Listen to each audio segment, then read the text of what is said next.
चा जन्म झाला. बाप म्हणलं माझी लक्ष्मी जन्माला आली, माझी कन्या जन्माला आली, माझी मुलगी जन्माला आली. आनंद वाटला त्या बापाला.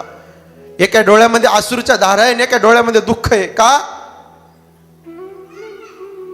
आनंदाचे अश्रू काय आहेत? तर माझी मुलगी जन्माला आली, भरभराटी झाली, लक्ष्मी जन्माला आली. दुःख काय आहे? तर परक्याचं धन आहे. आज माझ्यापाशी, उद्या लोकांच्या घरी जाणार आहे. ऊर भरून आला, कंठ दाटून आला त्या बापाच्या. विशेष प्रेम बाप मुलीवर करतो. ताई लय प्रेम करतो बाप. तुमचं लग्न जमलं त्या दिवशी एक भाकर खाणारा मुलीनो बाप अर्धी भाकर खातो. पप्पा का?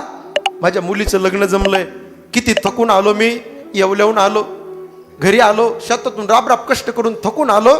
तर माझी मुलगी मला म्हणायची, पप्पा लय थकलास, घामाघूम झालात, हातपाय धुवा, चहा घ्या, गरम गरम भाकरी केल्या, 2 घास खाऊन घ्या, पोटाला पोटभर. किती कष्ट करतायत, राबराब कष्ट करतायत, हाताला फोड आले, पायाला भेगा पडल्यात. पप्पा तुमच्या कष्ट करून आमच्या करता, माझ्या लग्न करता.